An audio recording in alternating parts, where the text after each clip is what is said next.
So you asked me, what is a clown? Like the big question. I avoided answering that question for more than 30 years because for me a clown could be anything. It can be undefinable. And there's so many in the art form of clowning. It can take so many different guises. That's what's wonderful about clowning. It can be anything in a way. However, one of the actors in a workshop a couple of years ago asked me, well, if you would define a clown, what would that be? So I laughed and I said, okay, you got me. So I said, and we can say he or she, but I'll use he.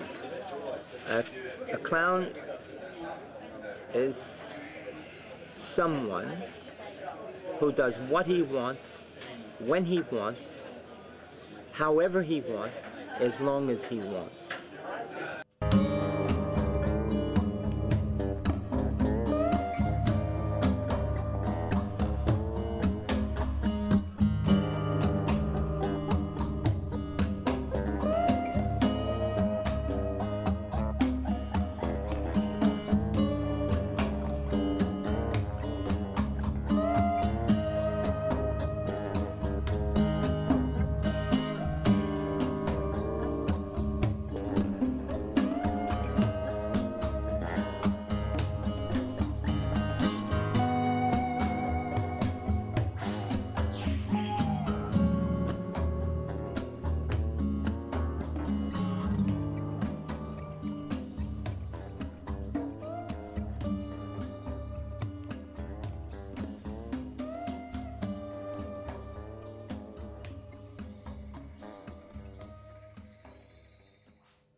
Now I can define it also other ways. So sometimes I looked at clowns professionally long time ago, and I had seen a Bulgarian circus clown. And he was like a 5-year-old kid. And I said that a clown should be like a 5-year-old. So a 5-year-old is fully formed. They've passed through all kinds of physical discoveries about being on the planet Earth, about being an embodied being, about their capacity to express themselves, their curiosity. For me, a clown can also be like a 5-year-old, and that means with your full facilities, including your open, generous curiosity. And you're also a direct conduit for your emotions. So that's also how I might define a clown, that they're open, they're curious, they're generous, they're subject to all their whims, and their emotionally direct expression.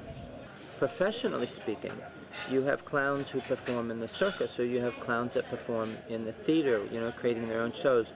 So a clown is also a person. So I'm a clown by nature. Yeah. So sometimes people say, "Oh, a clown isn't you." Well, that's okay. So sometimes when I do a clown, it's like it's not me. I understand that. But to define clown, in other words, in one single definition, I think is a bit taboo. What is a clown? You asking me what a clown is? I should know what a clown is? How would I know what a clown is if I'm a clown? That's like asking you, what are you when you are you? You know, if I'm me, I'm a clown. If you say I'm not a clown, I'm still a clown. You can say whatever you want. Oh, clowns don't talk. Oh, clowns do talk. Oh, clowns don't dance. Oh, clowns do dance. Oh, clowns don't wear red nose. Oh, clowns do this and clowns do that. And all the clown teachers are telling all the clowns what a clown is. Well, isn't that terrible? Let them say whatever they want. A clown is a clown. That's what a clown is.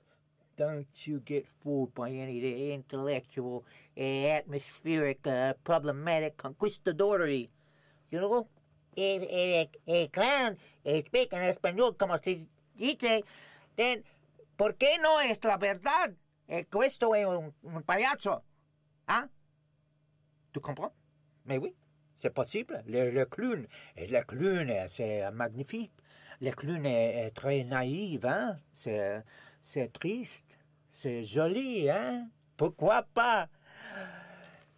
We were talking about the paradox, let's say, of that a clown has total freedom, but they also have restrictions. And what are those restrictions? What's the freedom?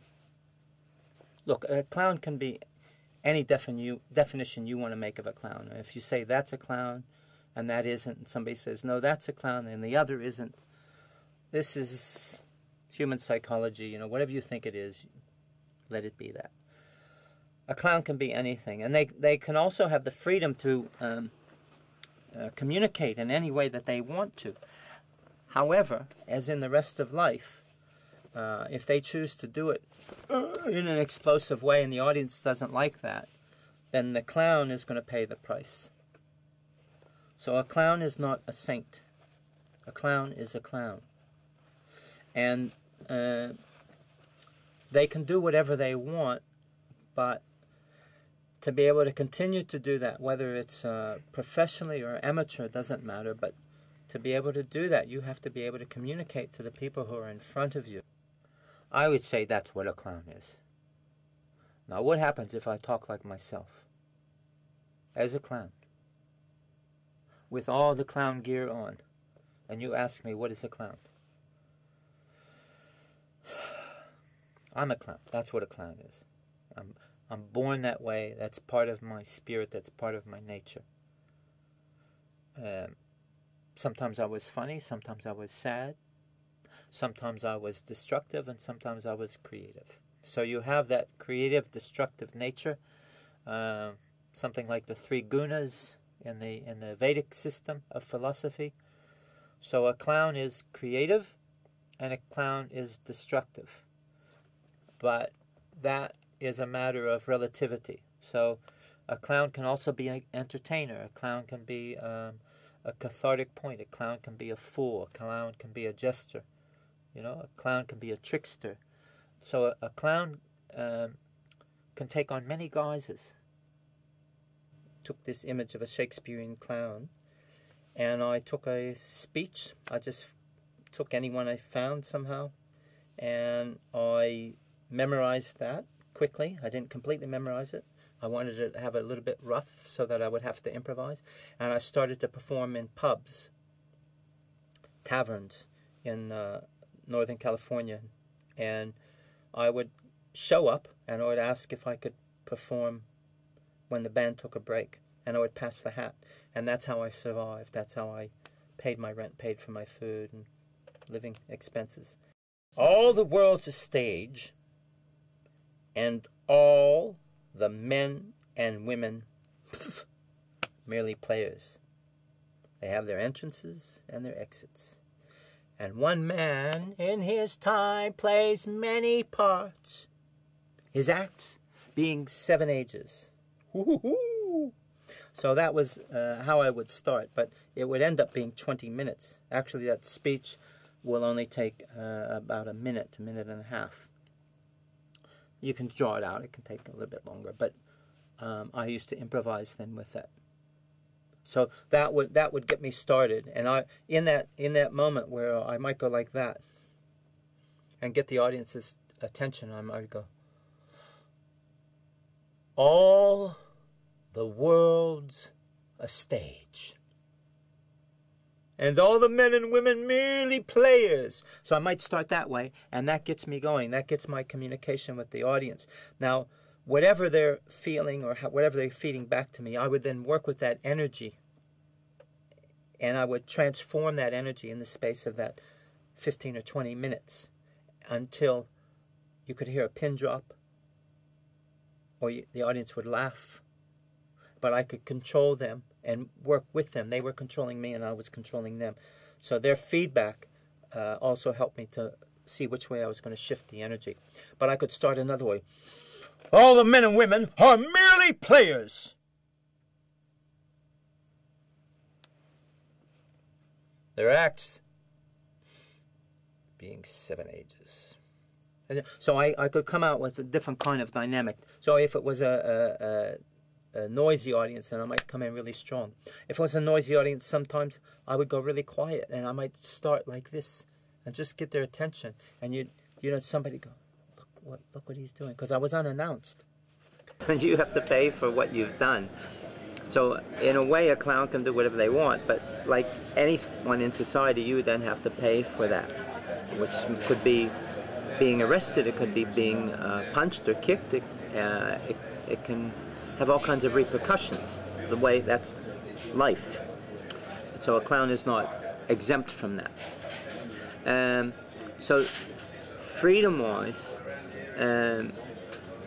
let's talk about first in the sense again of the profession, that if you're hired, no matter what your philosophy is of clowning, right, you have to honor that a person has hired you for certain results. Now, if you choose not to give those results, or if you don't give those results, that person may not pay you, they may not hire you again, or they may say, don't ever hire this person. So it's your choice, it's your freedom. You do whatever you want as a clown. But, like I say, karmically, or you get direct karma, you know, with whatever you've done or you haven't done. So you have a lot of freedom though, and you can do clowning a lot of different ways. Yeah, there's also in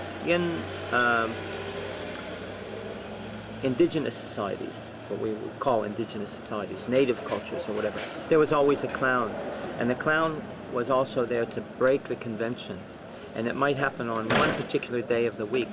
It might happen on one particular holiday, or it might happen rhythmically when the priest or the shaman or the chief or maybe the clown themselves thought, we need to break this up. We're becoming too rigid, we're becoming too formal. So the clown would step in and break things up. So there's also an interesting thing in clowning that I don't think there's any such thing as the best clown or even the greatest clown, you know, with the exception possibly of Chaplin. He would be the closest I could say to that's the greatest clown, because he was working on all levels. And some people would say, oh, he's not a clown because he made film and clown is only live. Oh, he's not a clown because he didn't do, well, whatever, you know. We come back to the idea of, well, what's a clown? So the clown in relation, coming back to this question, freedom and restriction. I think that the clown does negotiate freedom and restriction. That's one of the things a clown does do. How they do that, that's up to them in their art form. Or that might be up to them in the particular show or the particular audience they're communicating to. The clown also is a direct communicator, so they should also be aware of what's happening with the audience. In every realm, you have a class clown. So even if you have a very serious factory, you know, where the boss is very strict, safety is very important, the management is worried about their job, so they uphold everything according to the boss or the owner, there must be a clown. So there's this cathartic valve that every aspect of society has. The funny thing is to try and find who's the clown in a clown troupe, because often they can't be, or they would be reduced to what we call an asshole. Huh? So, but in being in different troupes, it's interesting. I once said I was going to quit a clown troupe, and they asked me why. I said, we're a clown troupe and we're not having any fun.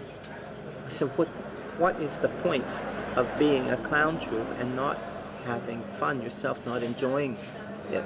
And we had a big catharsis, and after that, for the first time in 2 years of touring, the guys actually started to have fun. And they were wonderful, and the show then became, you know, it was great. And I stuck it out, you know, for the rest of that tour. But, so I would say that, you know, as a clown, in the clown troupe, I was just saying, shouldn't we also be having fun? So I think that's an interesting thing, that a clown has to appear in every corner of society, every field, every factory, every cafe, you know. In this cafe, Alberto's shot, Alberto's the clown. There's no question about that. You know, one of the things that I focus on in my teaching and directing work, I'm interested in is the relation between acting and clowning. So I, in a way, am wanting to return to the symbol of the Greek masks, comedy and tragedy, which go together. It's not, this is comedy and that's tragedy. They're a pair of masks. And also we see that symbol with Hamlet with the skull, and of course the skull is meant to be of the fool, of Yorick, the jester. So we have the tragic figure, but he's having a positive memory about the clown who's dead. A lot of my work, or the Seidenstein method, is my way of helping actors and theater practitioners or dancers or circus performers, whoever, to work with a yin-yang quality no matter what they're doing. And so if you're doing physical theater, I'm going, well, where's the intellectual fervor? You know, and if you're doing intellectual theater of a great play, I want to know where's the relation of the body into the space. So my method is to start with the body, but philosophically I'm actually talking about how we think about things. So it's also a method to bring us back to not a formulaic result, but a formulaic structure, so that the actor, each individual actor, can engage with himself every minute that they're warming up, so to speak, that they're preparing not only their body, but their mind, and maybe their spirit, or their creative spirit. So the Seidenstein method is my way of bringing us into the present and to create the new theater, whatever that might be, at a different time and place, or whatever the new theater is to another practitioner, one from the other. And it's also to re-engage with classic texts, classic plays. Good. So you come up again. So in this time your hands weren't doing anything, but it's okay. So if you're there like this, you know, and you're there like this,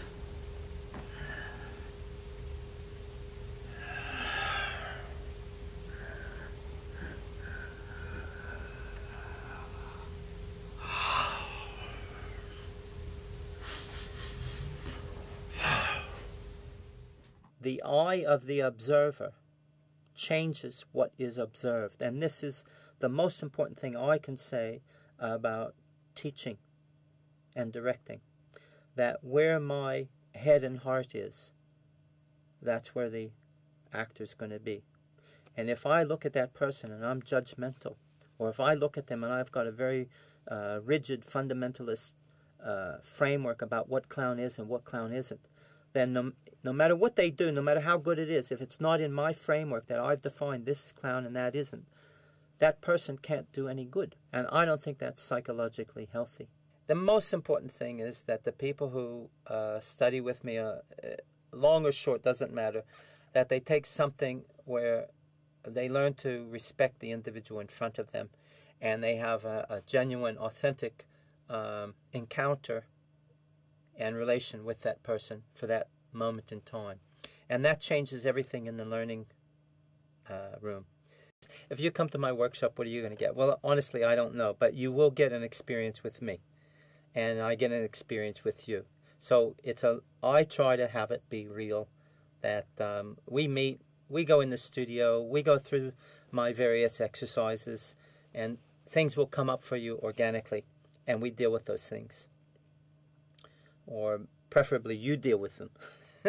And so what you get is about being present with yourself, with me as an outside force or outside factor, and also collaboratively with the other people in the room. So you get a communal experience. My understanding, this is the same with acting, my understanding is that you are whole, you are good, you are complete. Now, what can we do with that?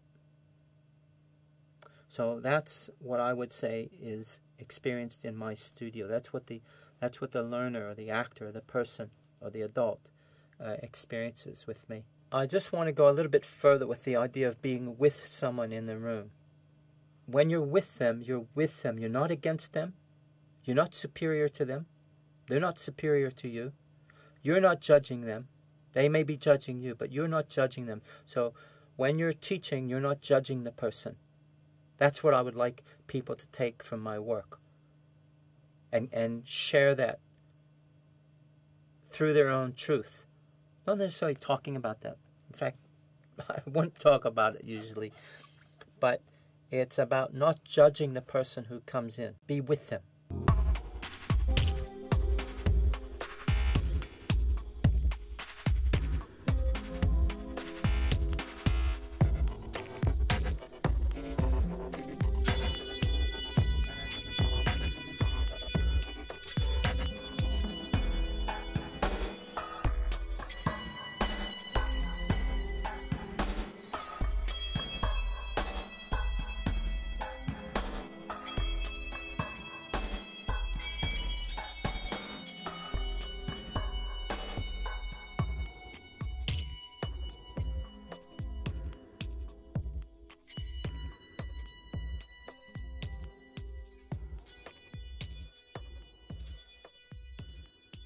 A clown does what they want, when they want, how they want, for as long as they want. That's it. End of story.